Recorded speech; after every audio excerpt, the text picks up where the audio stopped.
Human family, thank you for tuning in. I'm Keenan White, and I'll be sharing stories, dialogues, and methodologies for leading a conscious, abundant life. To me, luminous is a word that connects us to our vital life force energy and soul essence. Your bioluminosity is a barometer for health, a gauge for abundance, true prosperity, and a luminous way of life.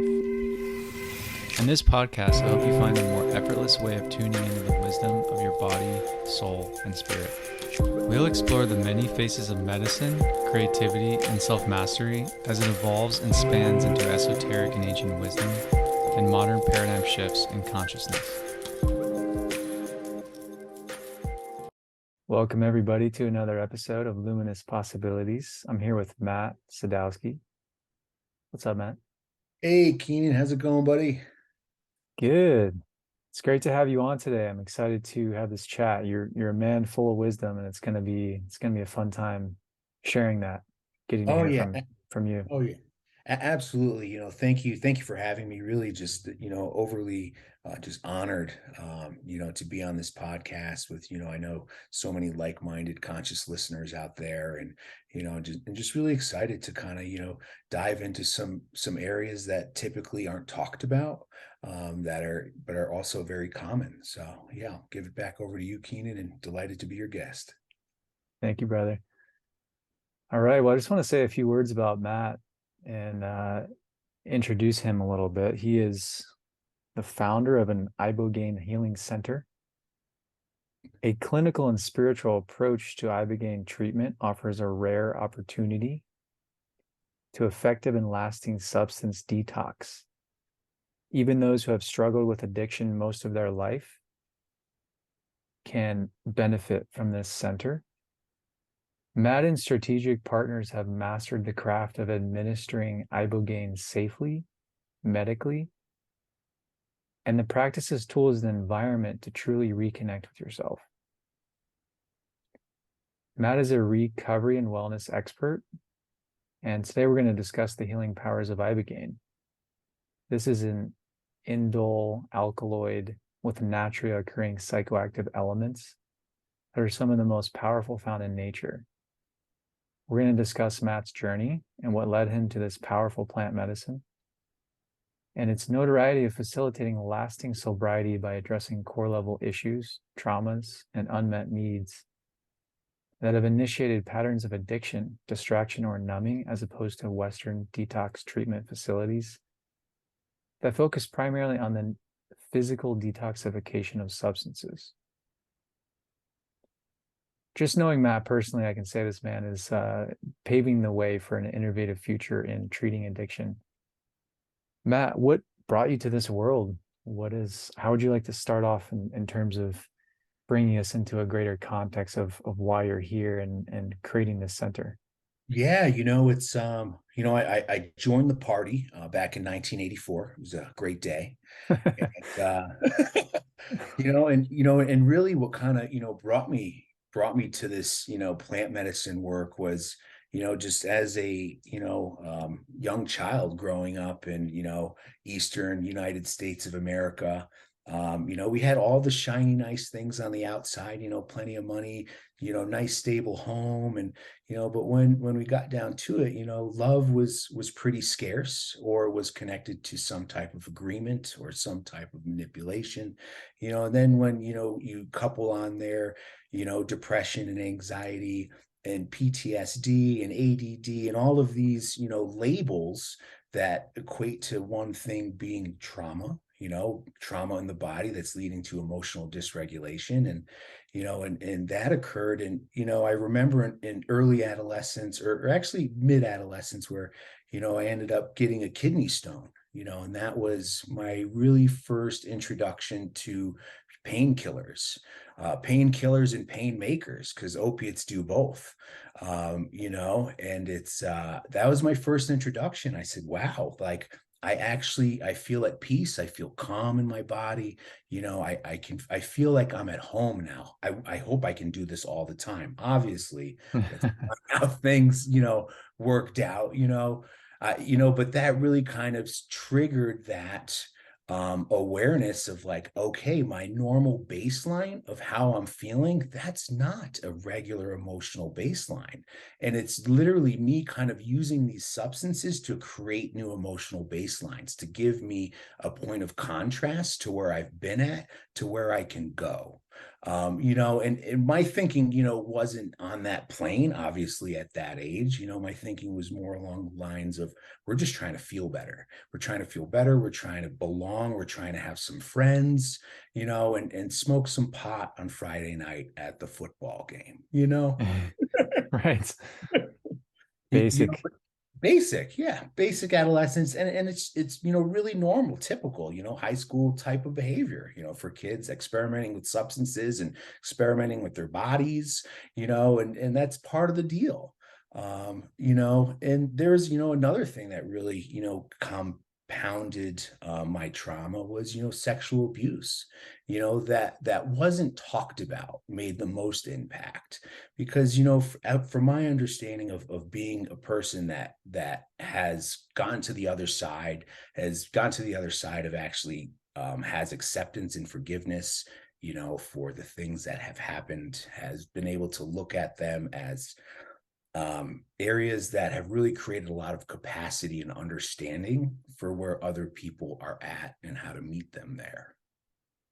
Yeah, beautiful. It's an interesting thing how we end up, you know, down a pathway in particular that we just don't really think about. We're just kind of going with the flow of the cultural norm and what's socially acceptable. And then, I remember waking up for myself one day thinking, wow, I'm practically an alcoholic, Mhm. given that, I just spent 4 years in a university setting and there's been all this partying, and then there's a real chemical imbalance that was created there that I had to deal with, that became real. And then I started looking at ways in which the feeling that I was avoiding and also the feeling that I was craving to create were Mhm. actually perpetuating this pattern of going The back into cycle, the party. cycle So of illusion. The cycle of yes. illusion. Yeah, and not to the fault of myself or other people who may find themselves in that place, because it's just a pattern playing out, and it's Mhm. not actually our identity at the core level. But I think what you're raising is some important, well, it's bringing up some important points about mental health in general. Mhm. And in today's world, there's a lot of options regarding that mental health. A lot of them in the allopathic medicine um, format that we have available to us now are leading us towards antidepressants and Mhm. sort of a band-aid fix on a very physical, biochemical, sort of Mhm. mechanical, sort of reductionist thinking in terms of the being, the person. Yeah. And I've always appreciated it, as I know you have this wider context of spirit and soul, and uh, you know, considering the impact of the emotional body, which to me is really this, medium to our soul, and the feelings that we have are indicating and communicating. Our soul is communicating through those feelings, and it's just such an important piece. So I wonder how you're reconsidering mental health in this wider holistic picture in ways that are needed today. Yeah, I mean, great question, Keenan. And for mental health, it's first and foremost, it's my responsibility. My mental health is my responsibility for me to be able to maintain that. I've done, the merry-go-round of medications, and don't get me wrong, where people are at specific times in their lives, they can be super supportive and allow people to get to a baseline where things are manageable. And that's fantastic. Um, Functional is great a lot of yeah, times. Yep. it's great, and I leverage medications myself early on to get to that functional place, but then what happened over time is I'm on these medications for so long, and when I started them, my life was in really disarray. It wasn't well, just odor, utterly dysregulated. And these medicines, they gave me that support, coupled with therapy and things like that. But then I got to a place of like, well, I don't feel the need for these anymore, and one of those medications, was methadone.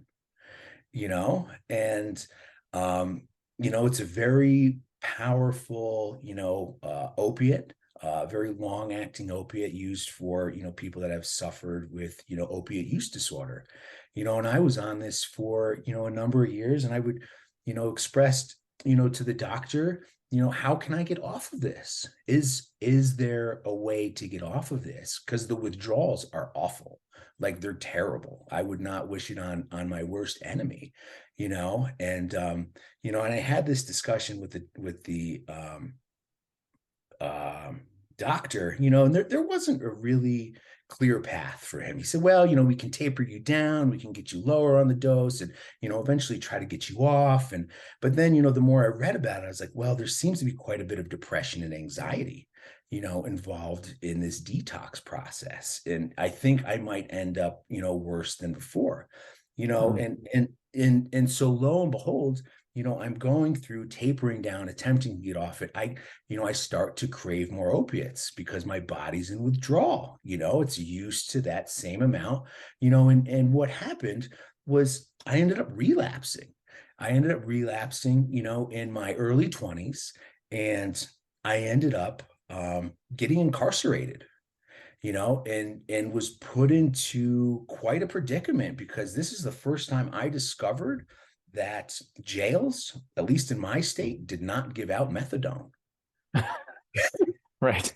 A little The bit of a only, the predicament only for way you you, there. yeah, the only way you could get methadone is if you were a pregnant woman, which I could not be because that's wasn't the body this time. So, but I remember, going into that jail cell, and having the most extreme, excruciating detox of my life, of feeling like literally every bone in my body was on fire, every cell was screaming for some sort of relief, and there was nothing that they could do. The only thing that could help me was time.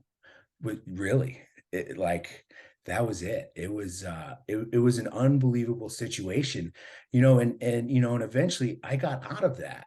I got out of jail, and what happened was, we're still on the same medications. That's what they want. So great, we'll take the medications outside of jail. We're not on methadone anymore. Now we're on some antidepressants, some anti-anxiety meds to deal with the post-acute withdrawal effects, that are going on. Um, excuse me. And lost my train of thought, Keenan. Yeah, it seems like, well, the thread that I'm picking up on is this, common theme of, hey, you got this problem. Here's this substance, and Exactly. then there's this one-way street that leads you where, right? I mean, is there a pathway out of that No, into a more it cyclical, feels like the same loop. It feels like the same loop, and it's very confusing. I remember, this one time I had a discussion with a doctor. He had me on Suboxone. I said, I didn't come to rehab to get told that the drugs I were doing are bad and your drugs are good. And he's like, I want to give you this drug to help you detox, and I'm like, all right. So I was like, I'll try it. I'll try it for a couple of days, see how it goes. So I went back in a couple of days. I said, hey, doc, I said, something really crazy happened. He said, what's that? I said, you know what? I took your drug and I tried to tell my body that it was a good drug, and it didn't know the difference. So I can't take that anymore. And that was it. what was his response, and where did you go from that point? What was your You new know, choice? his response was, "Are you sure? That this Suboxone saves lives." Which I think has some truth to it. I mean, the fentanyl, the opiate epidemic, it is very real, and it is very close to home. And my heart goes out to every single person that has been affected by it, that has lost a loved one. Um, you know, but And yeah, there, yeah, well, not to stir up too much of the pain, but I think it's important for highlighting some of that for the people that may be listening on this episode, and recognizing, hey, I know somebody, or I am that person who's in that. Maybe you can speak a little bit to that point where it feels like there's a sense of enclosure, or like I'm trapped, I don't have options. And how to navigate from that place. Because I think, given the situation today, it seems that that could be a common scenario. Oh, no, it's a very common scenario. And my best advice for people is to advocate for themselves. Advocate for what you want. Advocate for what feels right for you. Really, you use your voice, not in a condescending, angry demeanor, but use your voice to ask for what you want, and the universe might provide it. And if it doesn't, ask again. Keep showing up. Yeah. Yeah, yeah, for Yeah. sure. Amazing. Well, so in terms of the place that you found yourself in, that was a little bit of a corner, right? Mhm. If we can say, hey, I'm cornered in at this moment, what were your resources, your choices? Where did you go from there, and how did you eventually find a solution that actually served you? Yeah, yeah. From Yeah. that place, it brought me to a psychedelic called ketamine. Where I was able to use ketamine, and it helped immensely, in conjunction with therapy of PTSD, underlying trauma, and just dysregulation of my overall nervous system. And then eventually ketamine, I kind of got to a place where it's like, okay, like what's next?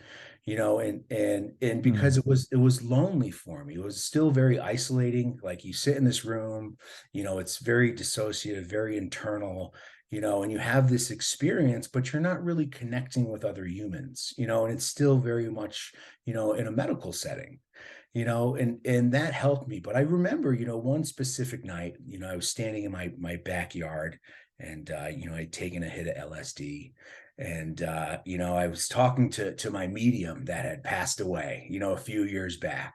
And I was like, Johnny, I said, all I want is like a cool community to belong to, and to do psychedelics with.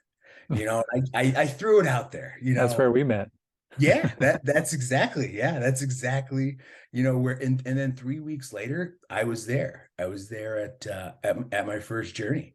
And that's when I want to say I met you, like February of what, 18? Yes, yeah, in a very playful place, because Yeah. the idea is to come back into that childhood innocence and return to the play, the childlike like innocence of our core nature. So it was funny. Laughable makes me laugh thinking about the setting we were in, but it's been a journey, and I've seen a lot of transformation within myself and a lot within you. And I personally attribute that to the not the particular substances and psychedelics that we were partaking in, but the community itself and the relationships as the medicine. And I think it's an essential distinction that we both resonate with, and it probably Yeah. speaks to the elements of the ketamine treatment where, I mean, whether you're doing ketamine or you're going off into the jungle of Peru and you come back with this experience, and you've been able to journey into some depths of your own consciousness, into the cosmos, into whatever it is, that experience is yours. And to integrate that is a process. To bring that into the world is an additional layer to work and move through. And the power, I think, of being in a communal setting, which is what you're creating now, is this piece of connecting to people right in that moment, to be able to share the experiences and bring in the integration from the beginning, so Mhm. that by the time the treatment or the experience is over, the integration is actually well underway. And it's a very big difference, from what I have experienced in terms of knowing each experience, whether that's intact or not. Is there anything that you may speak to in terms of the integrative process and how you look at that now? Yeah, integration for me is, that's where I can put money in the bank, so to speak. That, Yeah. like that's where I actually get to be empowered and have awareness and choice over new tools that might have been presented. and make a decision if I want to apply that tool to my life, how I want to use it, and so on and so forth. But I mean, that's the, for me, the core of journey work, being able to take it back to your life and use it to create an impact for yourself, for others. And don't get me wrong. I mean, there's tons of awareness and learning and recreation too, for sure. Leveraging psych. Absolutely. Absolutely. Yeah. Yeah, but to your point, Keenan, it was a much different experience when you have a community where they create a container that gives permission for every human within that container to actually feel what quantifies as the human experience, and to have trained professionals there to guide them through whatever might be coming up.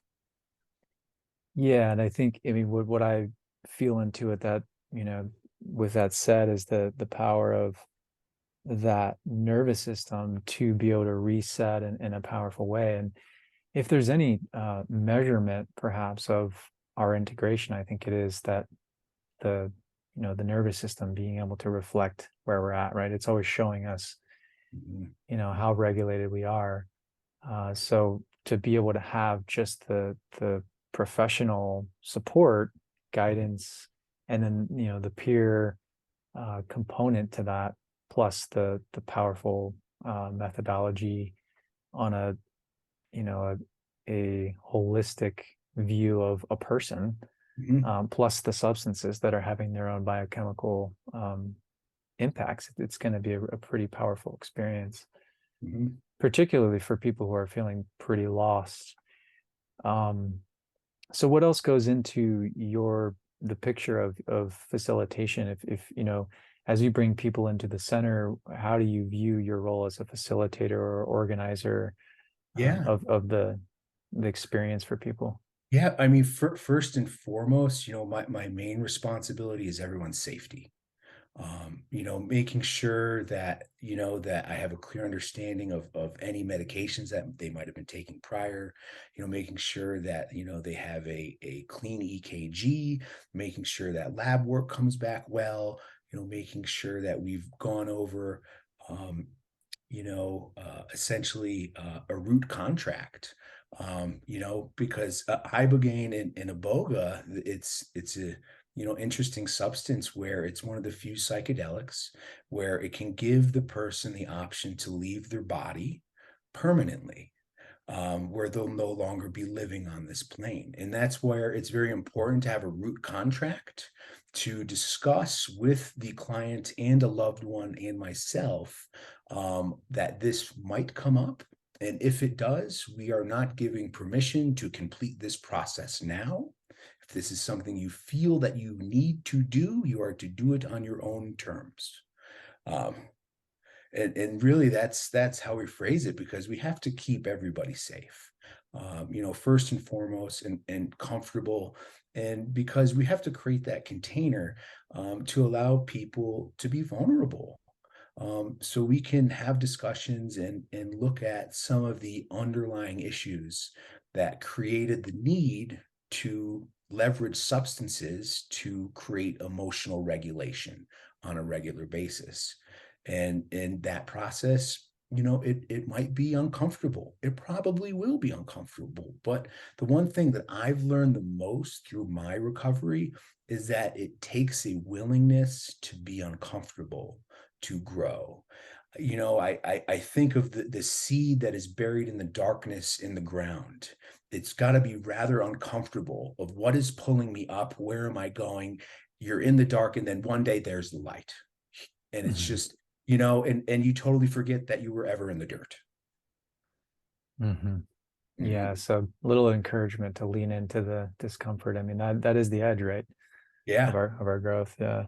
Yeah. Yeah, and it's not, I mean, it's like sometimes I speak to in terms of coaching. It's not exactly that it's a desired experience, the process itself, but because it can be very uncomfortable, very intimate, very vulnerable. And then in what the outcome is, it's I don't think there's been many moments where I've had a powerful transformational experience and then felt like, oh well, I wouldn't want to go through that discomfort again to get to where I am now, right? I mean, it's kind of a no-brainer. It's like, of course I would, Yeah. because sometimes we just can't see maybe where what the other side looks like with our current perspective, our current perception of reality. And um, I would imagine that's part of the intake as well, as helping people understand that there is going to be some identity that you're holding now that's going to deconstruct in order for this new one to come online and into place that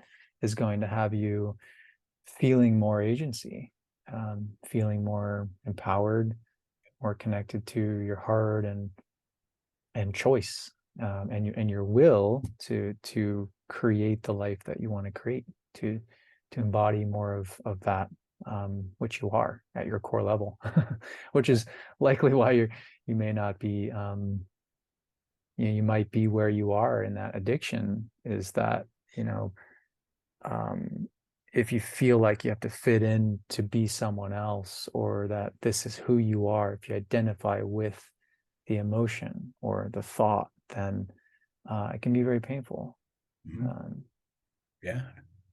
so I just want to touch a little bit back on to the options people have, because it just feels like we could shed a little bit of light. I would love to hear your perspective on how you see this picture of when somebody wants to go into this, or if they're feeling stuck, or like, hey, I've tried everything and this seems like a pretty good choice.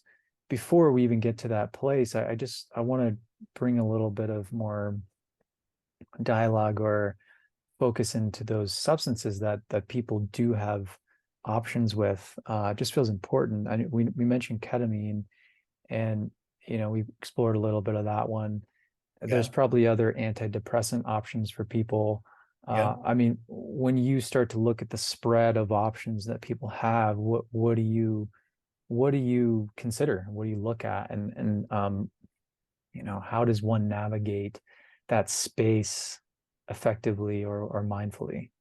In terms of just different psychedelics, of different notes of the orchestra, of kind of the application, or Yeah, I guess what I'm trying to get at is, like, if I'm somebody who's really struggling, and like, why would I ever choose Ibogaine when I have all these other options? sure. I might go and try all those first before I come to you.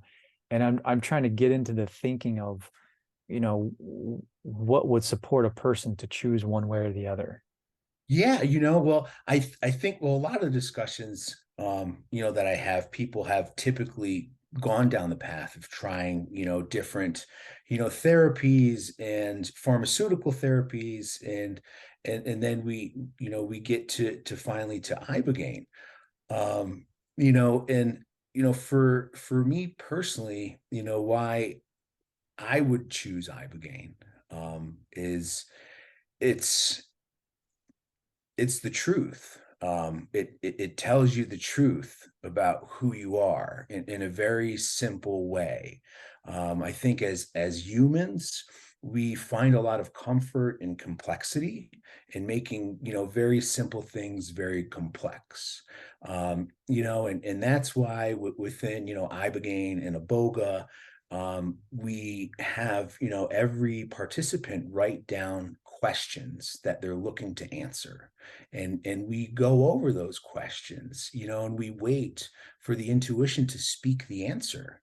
And the main thing that Ibogaine and Iboga do is they help to take us out of our mind, and actually into the present, where there's no distraction, where we actually have the capability to enjoy life to the fullest. One of the truths that Iboga has taught me, everything that we have begins and comes from nature. To abuse nature is to abuse ourselves. I would never do that to the person I've created today. um, and it's just really, very simple principles. And these traditions come from the Bawiti, out of Gabon, Africa, where Iboga was originally discovered, where they just believe that they have one prayer, And that one prayer is, thank you, Creator, for another day of life. That's it, you know? Yeah. It's that funny paradox where we can try as hard as we might to find our enlightenment or wholeness, and at the same time we are already that. Mhm. Um, and I just feel the simplicity of how powerful gratitude can go and can take us. It's awesome. I wonder if you might share a little bit more of the history there. Like, how did, is there anything Yeah, of kind that of would be? the discovery, you know. Yes, yeah. Yeah, yeah, so iboga is a shrub that originates from Gabon, Africa.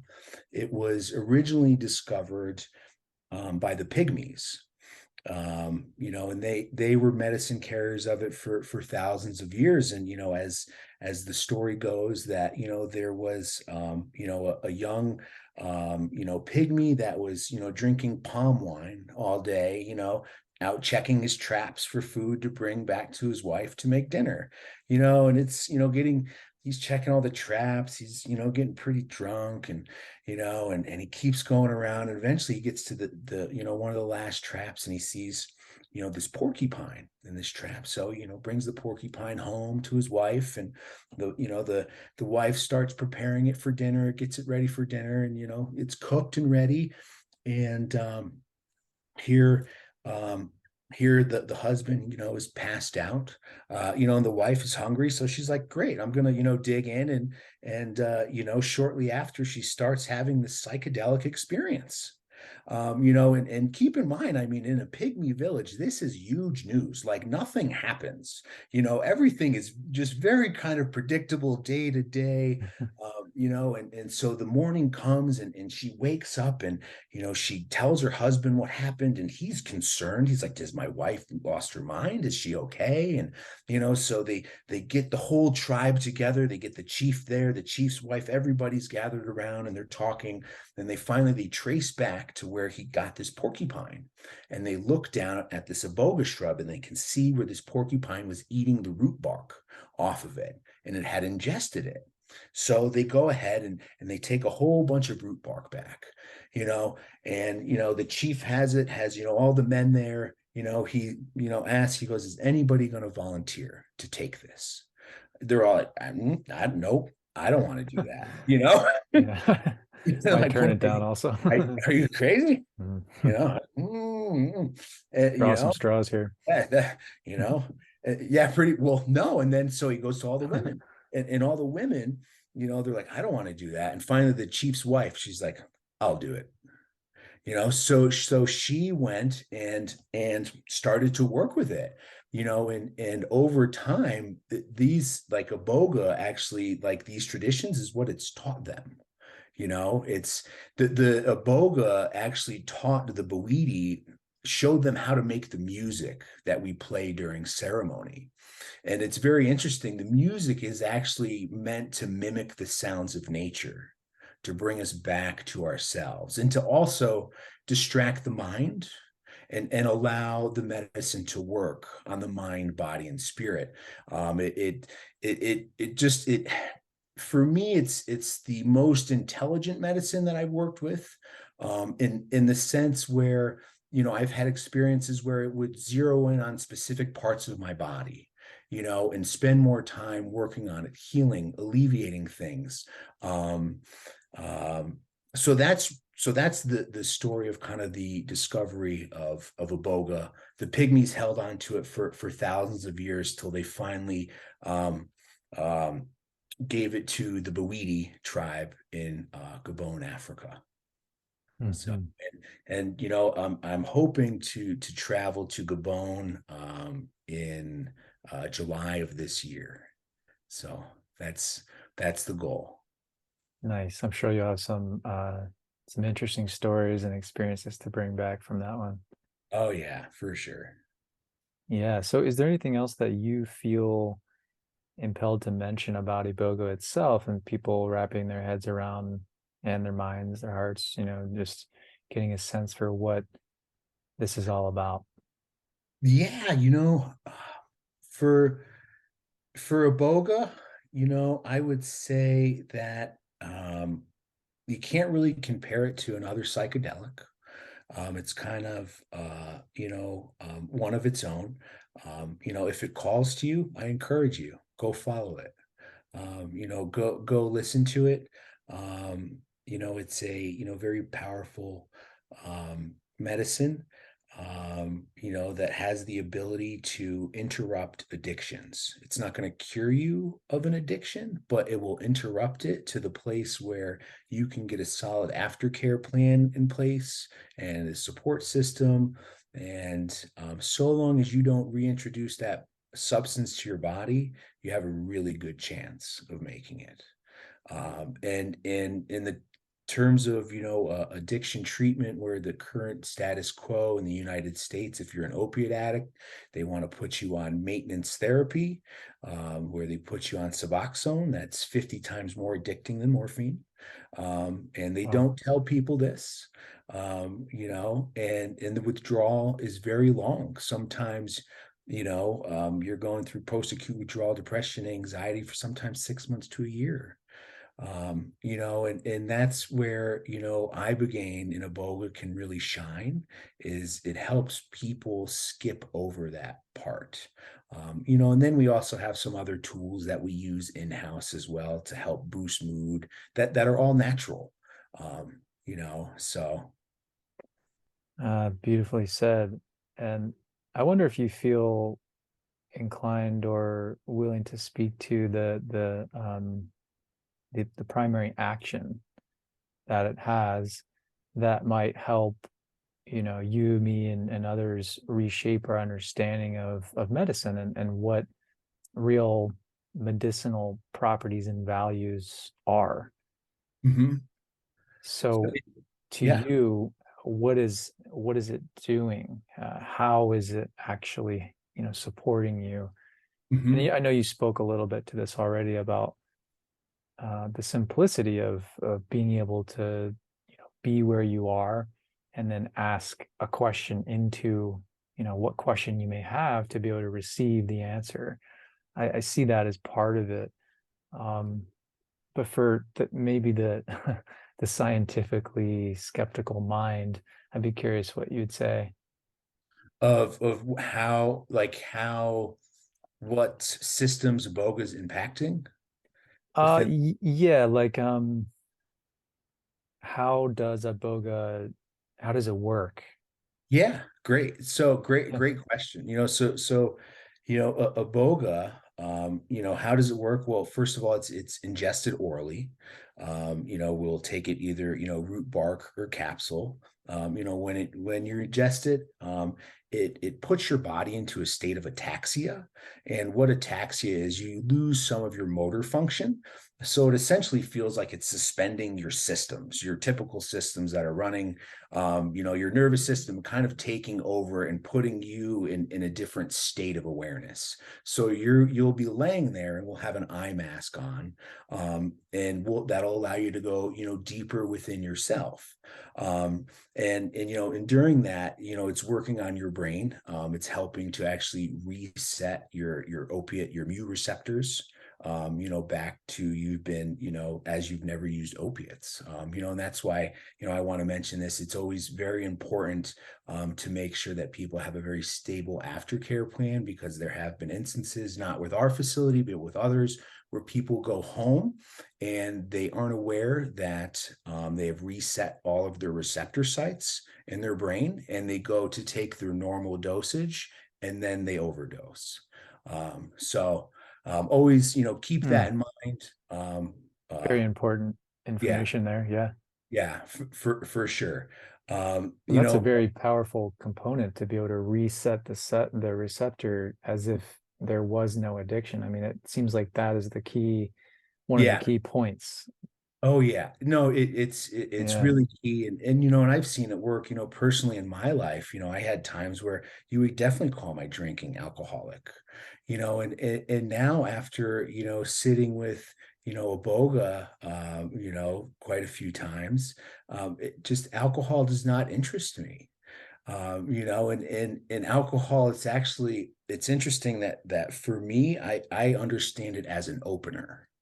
And what I mean by opener, when you ingest alcohol, it's going to open you up to whatever spirit is around you, hence it's called spirits, to go ahead and jump in your being and do what it would like, and lowering your inhibitions.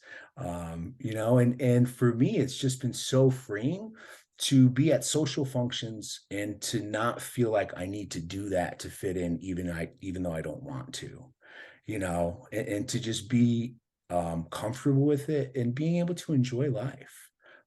So yeah, Some very root level transformation. yeah, for sure. Yeah, to come back into that deep sense of wholeness. Beautiful. Feeling into anything else we might want to cover today. We spoke into elements of mental health and the current system, some of the changes that are happening in this world of recovery, wellness. And I think we painted a pretty good picture of what options people may run into is available to them and why they might choose this one. Hmm.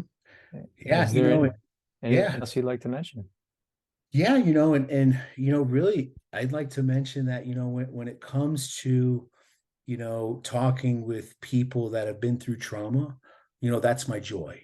I love to hear everybody's story, because that allows me to find some more grace somewhere else, and allow people to give them permission that they don't have to be stuck there anymore, and they can really move forward, and have a good life. And I want to encourage people, if you're currently in addiction right now, and you want to look at something different, I'd love to chat with you. I just love to have a discussion, and to get an understanding of how you got where you are now, to see how we might be able to shift that. Amazing. Well, thank you, Matt. It's been a pleasure having you on today, and it's been, insightful for me too. Just given that this has not been a familiar world for me, and you've been diving in, and I am, yeah, just really happy to see that this is available for people, Hmm.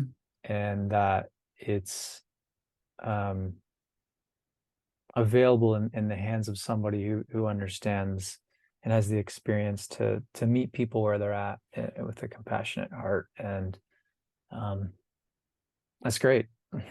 Yeah, no, thank you for having me, Keenan. It's been an Yeah, honor, and yeah, likewise.